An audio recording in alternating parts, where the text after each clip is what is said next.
महात्मा ज्योतिबा फुले, क्रांति सूर्य महात्मा ज्योतिबा फुले, डॉक्टर बाबासाहेब आंबेडकर और रयतांचं राजा छत्रपति शिवाजी महाराज, इन सब की प्रतिमाओं को सत्य तो मैं वंदन करता हूँ, नमन करता हूँ।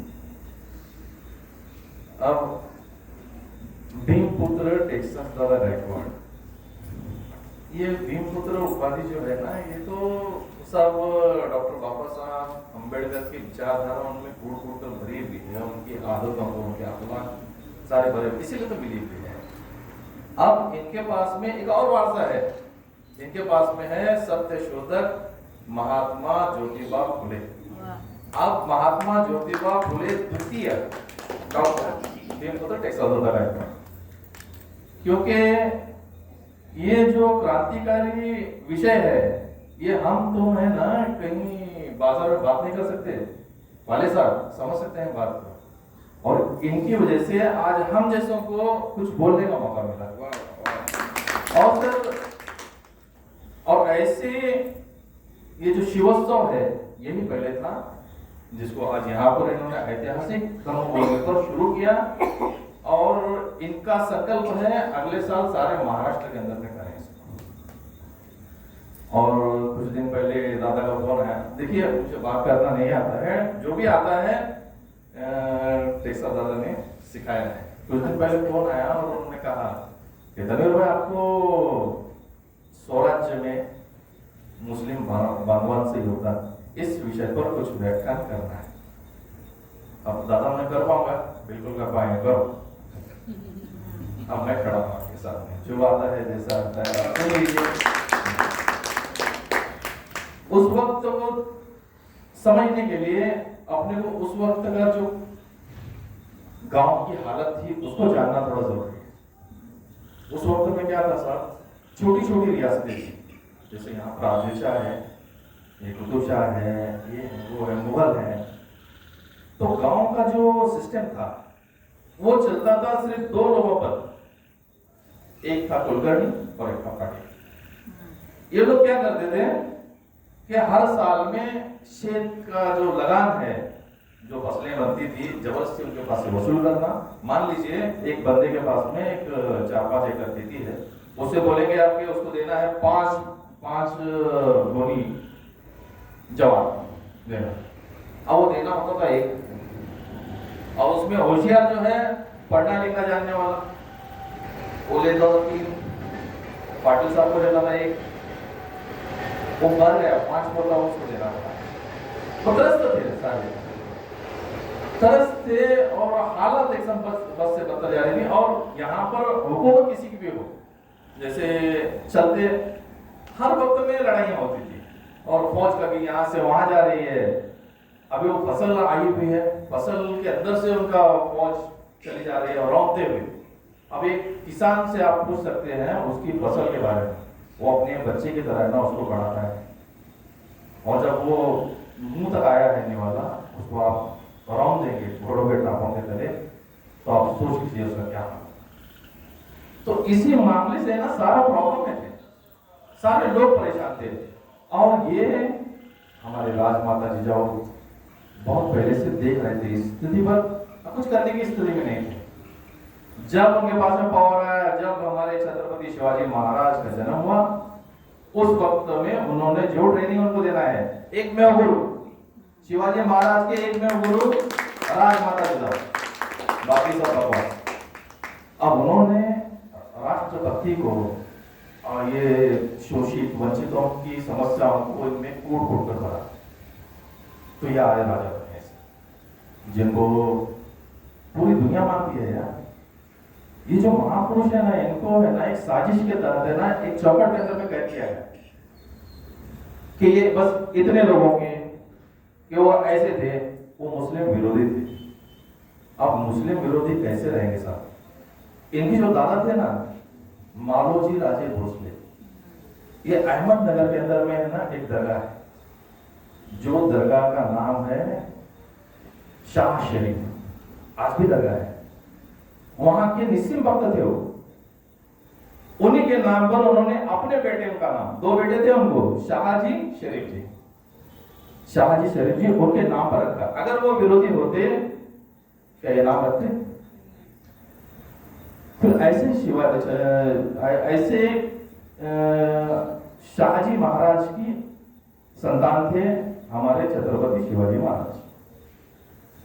अब जब शिवाजी महाराज का वक्त आया तो शिवाजी महाराज के विचार क्या थे? क्यों मानते हैं लोग इनको? क्यों ये लोग है ना, ये मावड़ा लोग इन पर मरने के लिए क्यों तैयार हुए? क्या बात थी?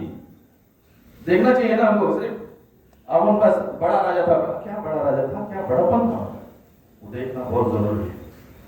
वो राजा ऐसा था साहब, उन्होंने एक जगह पर मेरे ख्याल से वो निपान के पास में एक किला है, बालेवाड़ी एक किला है, जहां की किलेदारी सावित्रीबाई देसाई किलेदारी थी, लेडीज, जिन्होंने मराठा सेना के साथ में 27 दिन तक युद्ध किया। बाद में हार मान गई। हार मानने के बाद में जो वहां के जो सिपाही सालार थे, जो हेड थे, उन्होंने उस पर अत्याचार किया। अत्याचार करने के बाद में जब शिवाजी महाराज को पता चला था, क्योंकि सॉरी पे थे, वो वहीं थे, वहीं से फौरन पहुंचे। वहां पहुंचने के बाद में अपने सिपाही सालार को आंखें फोड़ दी उसकी, और जब तक जिंदा मारे नहीं, उसको खत्म नहीं किया। उसी किले के अंदर में उसकी मौत हुई, तड़प तड़प के, मतलब जैसे रहा वैसे रहा, सड़ सड़ के मारा। ये थे हमारे।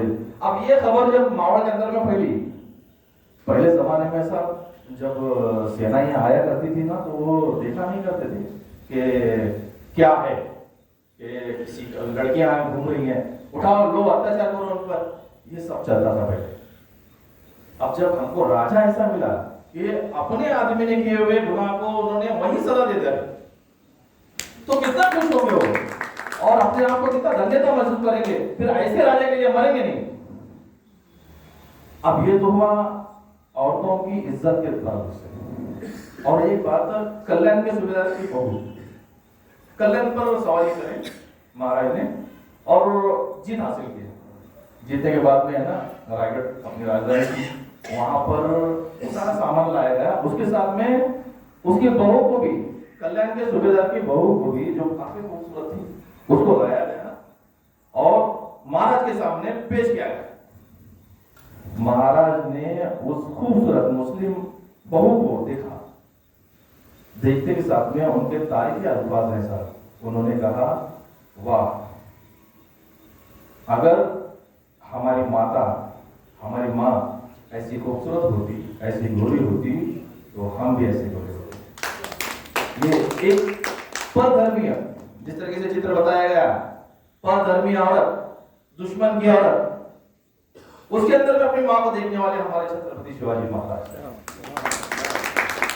और छत्रपति, इसके बारे में कुछ बोलना चाहता हूँ। छत्रपति लफ्ज है ना, सिर्फ शिवाजी महाराज तक की आता, कहीं दूसरी बार कहीं सुना नहीं हमने। पति का मतलब है, पति का मतलब शौहर नहीं, पति का मतलब है संस्कृत के अंदर में रक्षा करने वाला, रखवाला। छत्र का मतलब क्या है? नहीं, माता पिता, माता पिता से छत्र हर अपन बोलते हैं। तो माता पिता की रक्षा करने वाला छत्रपति शिवाजी महाराज, ये है हमारे छत्रपति शिवाजी महाराज। और ऐसे राजा पर लाखों लोग मरने के लिए तैयार हुए।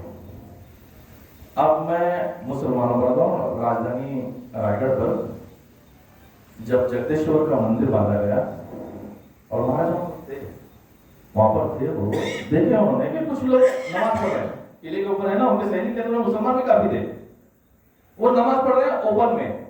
हम एक बात आपको बता देता हूं कि हमारे यहाँ जमीन पर आप सिर्फ जमीन का पाक होना जरूरी है, ओपन में नमाज पढ़ सकते हैं। ऊपर वाले ने हमारे सारी दुनिया का पाक कर दी कि कहीं भी आप नमाज पढ़ सकते हैं। तो वो लोग वहां पर नमाज पढ़ रहे थे, देखा ये ओपन में नमाज पढ़ रहे हैं, ये मेरे मुसलमान सैनिक हैं, इनके लिए मस्जिद भी निर्माण करोगे। और वहां उन्होंने जैसे ही जगदेश्वर का मंदिर बनाया, वैसे ही मुसलमानों के लिए नमाज पढ़ने के लिए मस्जिद का निर्माण किया। ऐसे हमारे राजा थे। और सर सबसे बड़ा दुश्मन मेरे ख्याल से औरंगजेब, है ना। औरंगजेब के पास में जब ये खबर पहुंची कि महाराज का इंतकाल हुआ, तो एक जो सिपाही था ना बहुत खुशी से गया, क्योंकि जिंदगी भर लड़ते रहे, बहुत खुशी से नाचते गाते गया और जोर जोर से सुनाई नहीं देता था, उसकी उम्र हो गई थी तक। और बोले गया कि जहां बना वो शिवा मर गया। तो उन्होंने उसको उल्टे हाथ का झापड़ दिया और एक दुश्मन बादशाह ने ये कहा कि बहनों बेटियों की इज्जत की रक्षा करने वाला है अल्लाह तेरे पास में आ रहा है, तो स्वर्ग के रास्ते खोल दे। ये मुगलों के वक्त में एक आदमी है जिसने इसको कलमबंद किया हुआ है। हमारे यहाँ हमारे इतिहास को है ना कुछ कलम कसाइयों ने सब सत्यानाश कर दिया है ना। तो अभी मुसलमानों के बारे में बोलता हूँ सर, दरिया सारंग का नाम आपने सुना है, दौलत खान का नाम सुना है, ये अंग्रेज डच पुर्तगीज वगैरह है ना, अगर ये हमला करते बैठे ना तो कभी का खत्म हो गया होता, क्योंकि वो बड़े बड़े जहाज के पानी के जहाज से आते थे। तो हमारे आर्मर प्रमुख जो थे ये दरिया सारंग थे, दौलत खान थे, जिन्होंने अपने कौशल्य को इस्तेमाल करके स्वराज्य की हिफाजत, अपने अंदर की जो खूबियों का है ना, और महाराज के जान पर, क्योंकि उनको मालूम था कि ऐसा राजा। और एक बात आपको बताता हूँ, इससे बीजापुर के सल्तनत से 500 पठानों की पठान नाम सुनकर, इनके कार्यशैली सुनकर, इनके जो औरतों की इज्जत को बचाने वाली और रैयत को के साइड से संभालने वाली राजा के लिए हम काम करेंगे, कुछ ना कुछ तो करेंगे, ये हिसाब से वो आए। वो आने के बाद में महाराज के पास में एक नॉर्मल बुजुर्ग थे, इनके अंदर में एक आदत भी थी छत्रपति शिवाजी महाराज में कि वो अपने से मशवरा क्या करते थे, अपने से जो बड़ी उम्र के है ना। तो उन्होंने कहा, उनका नाम मैं भूल गया, नायक साहब नाम था उसका, और ये यदुनाथ सरकार की किताब के अंदर में है इसका। और उन्होंने कहा महाराज ने कहा उनसे कि ये आदिल शाह की वहां से आए हैं और बोल रहे हैं कि हम आपके यहाँ पे काम करेंगे, आप हमें अपनी नौकरी के अंदर मिलेगा, और ये मुसलमान हैं तो क्या करेंगे बोलो। तो वो बोलने लगे कि जो राजा होता है ना, वो अपने सैनिक, अपनी प्रजा, अपनी रैयत, इनके कोई जात वगैरह देखता नहीं है, क्योंकि इसको स्वराज करना है। तो उन्होंने वो सारे लोगों को अपने अंदर दिया, और इनके पास में पेमेंट सिस्टम था। किसी चलो मैं तो पहले कहता था चलिए सेना, चलो रोटे कसोट से चलो, और जो मिला वो मेरी जेब में, वैसा कुछ नहीं करता था। पर महाराज के वक्त के अंदर में इन्होंने पेमेंट सिस्टम बताया, जिससे खुश होकर है ना, किसी पर अन्याय नहीं, किसी दिल तो था ना हर सैनिक के पास में, तो वो लोग ऐसे खुश होकर आते थे सर। और आपको एक दूसरी बात बता दूं, अब जाति भेद के नाम पर है ना बहुत से लफड़े होते हैं, है ना, जिसमें खास ये है प्रतापगढ़ का वाकया। प्रतापगढ़ के अंदर में अफजल खान है ना, अफजल खान का पेट फाड़ का याद है, उसके बारे में कुछ बोलना चाहता हूँ। अफजल खान बीजापुर से निकला। अफजल खान एक बहुत बड़ा सेनापति था और मजबूत था, अत्याचारी भी था, तो वो निकला, और उसका इरादा है ना महाराज को पकड़कर लाना नहीं था, और खत्म करना था, महाराज छत्रपति शिवाजी महाराज को खत्म करना था, और इसी इरादे से उसने निकला वहां से। और इस बात का पता वहां पर इनके खास दोस्त छत्रपति शिवाजी महाराज के एक खास दोस्त थे, रुस्तम जमा। रुस्तम जमा के पिताजी जो थे ना, वो शाहजी महाराज के दोस्त थे, मतलब ये करीबी ताल्लुक था। और सारी ख्याति फैली हुई थी हर जगह कि महाराज का सिस्टम कैसा है, मैनेजमेंट कैसा है, ये सारे यूरोप कंट्रीज में वगैरह फैली हुई थी, ये तो सवाल ही नहीं आता। तो हर कोई ये चाहता था कि एक बंदा तो यार कोशिश कर रहा है, इसको सपोर्ट करो सब। तो ये रात में जब जाने वाला है ना, जाने से पहले महीना भर पहले डिसाइड हो गया कि आपको निकलने वाले हैं। तो रुस्तम जमान ने रात भर जाग जाके किस तरीके से सोचा, किस तरीके से मार सकते हैं इसको। अफजल खान को, एक मुसलमान सोच रहा है मुसलमान को मारने के बारे में हिंदू राजा के हाथों से, सोचिए कहां था वो धर्म युद्ध, धर्म युद्ध नहीं था, ये तो सत्ता का युद्ध था। हाथों में तेल डाल के उन्होंने वो बनाया वाघ नखे बनाया, और फास्ट कासिद रहता ना जो घुड़सवार रहते पहले के संदेश पहुंचा देते जाके, उनके हाथ से भेजा और इनके हालात के बारे में बताया, ये एक रखना और एक खंजर दिया, एक खंजर भी रखा साथ में, और बगैर इसके आप मत चला। तो फास्ट आया और पता चला कि ये घात के हिसाब से आ रहा है खाना, और फिर आ गए वो बेड़ा लिया। अब दूसरों के बारे में कुछ नहीं बोल रहा हूँ, मैं अपने तक ही सीमित रहता हूँ, ठीक है, गलत जगह चले जाएंगे बात। तो फिर जब मौका आया, जैसा हुआ खान ने दबाया, तो महाराज के साथ में 10 अंगरक्षक थे उस वक्त में, और उसके साथ में भी थे, खान के साथ में भी थे 10 अंगरक्षक। महाराज के साथ में जो 10 अंगरक्षक थे उनमें था इब्राहिम खान।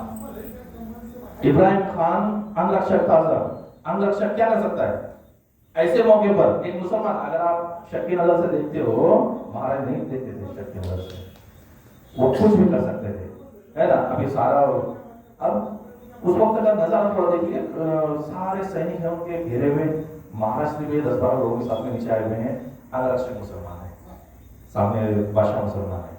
अगर वो कुछ दगा फटका कर उससे कुछ सरोकार ही नहीं था इनको छत्रपति शिवाजी महाराज से दिली मोहब्बत थी, जिसकी वजह से है ना महाराज ने उनको खत्म किया, बाद में से उसने वो है दादा अच्छा बता सकते हैं उस पर वहां पर मुसलमानों ने जो हथियार दिए उससे अफजल खान का बहुत बड़ा प्रहार।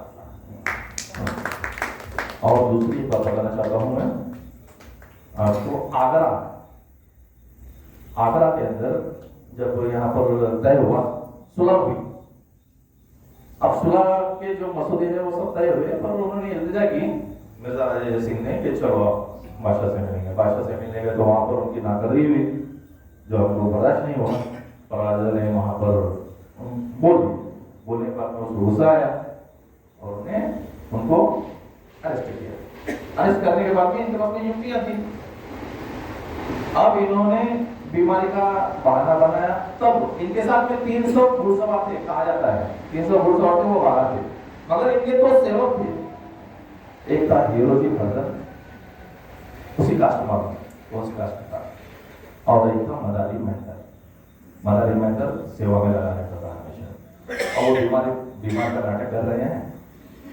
अब वो पंखा चला रहे हैं हीरोजी फर्जन, और मदारी मेहतर जो है पाँव खा रहे हैं, रोजाना का माहौल। और एक जगह के जिम्मेदार व्यक्ति को है ना, तो कुछ लोग मिठाइयों का वगैरह ये किया जाता, तो बड़ी बड़ी मिठाइयाँ आया करती थी उस वक्त में, जिसमें एक आदमी बैठ के निकल सके, ऐसे थे। इस प्लानिंग बन गई अंदर, वो प्लानिंग में 3 लोग शामिल थे।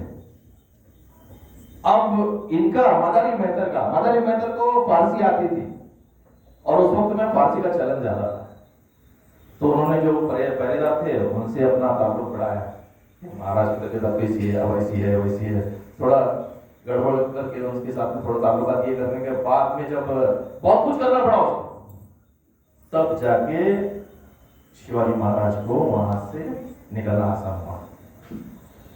अब ये निकल गए, हीरोजी फर्जन वहां पे लेटे हुए, जान खत्म ना जान, अब कुछ बचने वाला नहीं है। जैसे ही मालूम होगा छत्रपति शिवाजी महाराज यहाँ से फरार हो चुके हैं, तो ये दोनों खत्म हो जाएंगे। उसका कुछ हम नहीं, इनको ये बोलते हैं कि लाखा सा पोशीदा जंगला पाए चलेगा। तो ऐसी सारे इनके दिलों के अंदर की ये जज्बा था इनके अंदर। और एक वाकया है, वेड़ा वीर दौड़ले सा, मराठी वीर दौड़ले सा, आपको पता है उसके अंदर का एक सिद्धि हिला था। इन 7 लोगों के अंदर में एक सिद्धि हिलाल जो मुसलमान था। सिद्धि हिलाल भी उस वक्त की स्टोरी थोड़ा सा बताता हूं मैं आपको, कि सामने 15,000 का लश्कर है, इनके पास में हुकूमत था, इनकी कुछ गलतियां थी जिससे छत्रपति शिवाजी महाराज नाराज थे कि मैंने तुमको बोला था, जब तुमने उन पर फतेह हासिल की, उसके बाद में मैंने बोला था उनको खत्म करो, वो बेलोन खान उनका सरदार था, उसको खत्म करो, मैंने बोला था, पर ये कैसा है, गरीब मावड़े, दिल पे नरम है इनका। तो इन्होंने उसको पकड़ लिया कि भाई जा, बहुत रोने लगा, गिड़गिड़ाने लगा, तो बैलों का उन्होंने छोड़ दिया, महंगा पड़ा। अब वो वापस से ढूंढ के आया ज्यादा लोगों को लेके। अब इनके पास में लोग कम थे, इन्होंने वो कर्नाटक की सीमा के पास में वहीं पे रुके रहे, कुछ लोग कम थे। फिर महाराज ने पत्र भेजा, इन्होंने भेजा कि तुम मत भेजो, वापस से मेरे को और सैनिकों की जरूरत है। अब राजा और गुस्सा हो गए और उन्हें साथ लिखा कि किसी तरीके से उसको खत्म करो, वरना मुझे मुंह ना दिखा। अब ये ऐसे राजा के जबान से ऐसे अल्फाज से इनको है ना दिल पर हाथ कर, ये इन्होंने जितने लोग बचे थे ना, इनकी जो सेना थी 1000 और कुछ, उनको वापस भेज दिया, चलो तुम निकल जाओ। और इन्होंने ये 7 लोगों ने आपस में मशवरा किया, किसी को जाना है जा सकते हैं, तो किसी के भी कदम डगमगाए नहीं। अब सामने 15,000 का लश्कर है और ये 7 लोग हैं और जाना है और मरना है, जिंदा नहीं आना है, जिंदा आ भी नहीं सकते। उसमें थे प्रतापराव गुजर, जिनका नाम अक्सर आता है, सिद्धि लालो कोई नहीं जानता। अब ये हम बार बार ऐसे प्रोग्राम देंगे, ये सब मालूमात बोलेंगे, तो ये सारे जो खाई है ऐसा जाति भेद की खाई, खासतौर से मुसलमानों को जो बदनाम किया जा रहा है कि मुस्लिम विरोधी, महाराज मुस्लिम विरोधी, पता नहीं कैसे लोगों ने कलम कसाइयों ने कुछ इतिहास लिखा हुआ है। बात हम इतिहास रचने वाले, हम इतिहास कौन, हम रचेंगे, लिखेंगे कौन, बोलो। हमको इतिहास का पुनर्लेखन करना है, जो मराठा सुभाषचंद्र वगैरह ये करते हैं, इनका मैं सपोर्ट करता हूँ। बस दादा ये जितना बोला आपका आशीर्वाद रहे इसी तरीके से। जय हिंद, जय जिजाऊ। या ठिकाणी आभार प्रदर्शन बुधवार कृती समितीचे आमचे प्रशाध्यक्ष बापूसाहेब साहेबांना विनंती करतो की त्यांनी आभार प्रदर्शन करावं आणि बापूसाहेबांसाठी जोरात काय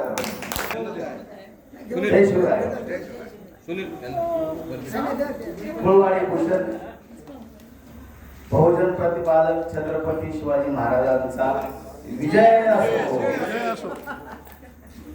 तुम्ही सर्व उपस्थित असलेले माझे बंधू भगिनी आणि आजचे प्रमुख पाहुणे, त्याच्यामध्ये माझे मित्र, जवळचे मित्र बाळासाहेब ठाले इथं आले, मला खरोखर अतिशय आनंद वाटला, कारण ते सुद्धा छत्रपती शिवाजी महाराजांच्याच कार्याचा म्हणजे गौरव करून ते छत्रपती यांचे अध्यक्ष होते मागच्या वर्षी, एवढं म्हणजे शिवजयंती झाली तिची।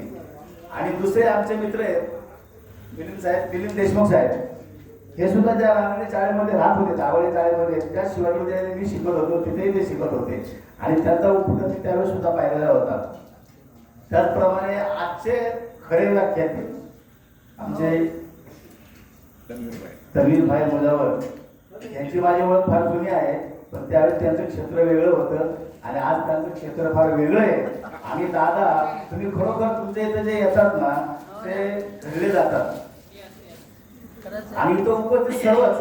आणि मेने साहेब तुमचं मी खरंच अभिनंदन करतो की तुम्ही तुमच्या इतक्या म्हणजे चांगल्या ओघ भाषण, तुम्ही जो अंधश्रद्धेचा जो लोकांमध्ये पडलेला पगडा आहे तो पगडा दूर करण्याचा तुम्ही अगदी म्हणजे कसोशीने प्रयत्न करता। तुमचे मी परत एकदा आभार मानतो। आणि सुनीलभाई तुम्ही आम्हाला इतिहासाच्या काळामध्ये घेऊन गेला, कारण कलम कसाई हा शब्द महात्मा फुलेनेच वापरलेला आहे। आणि आज असं मला मागाशी तुम्ही जर म्हणे नाही की कलम कसाई ने लिखा है तो मुझे तो ऐसा हो रहा था कि क्या करूं, आपने जो ये वर्ड यूज किया है कलम कसाई, ये तो मेरे ज्योतिबा फुले ने किया था, उसके बाद आपने किया है, इसलिए मैं आपका बहुत बहुत शुक्रगुजार हूँ। आणि तो उपस्थित सर्वांचंच भाषण न लांबवता आमचे सिद्धूताई सुद्धा आलेले आहेत, त्यांना बघून मला फार बरं वाटलं।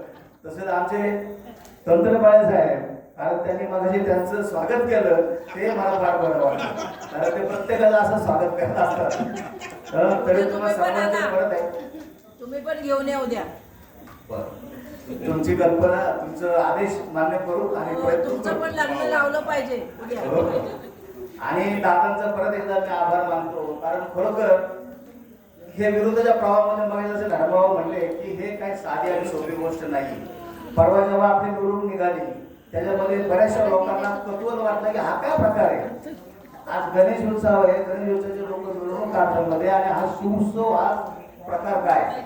पण काही लोकांना कळलं की हा काहीतरी वेगळा आणि विरोधात म्हणजे याच्या प्रवाहाच्या विरुद्ध जाणारा प्रकार आहे आणि त्यांना कोणतरी कळलं आणि इथून आपण जे रोपटं लावलेले मला वाटतं बाळासाहेब तुम्ही जसं मागाशी जे बोलले की दवाखान्यामध्ये देवळमधून असे हजारो लोक ज्यांना काही परिस्थिती नसते त्यांच्यावरती वेळ येते त्यांना तिथं हे सकोचपणे त्यांचं कामाचा वेळ बाजूला ठेवून त्यांना खरोखर मदत करतात. त्याच्यामध्ये मी स्वतः एक अनुभव घेतलेला आहे.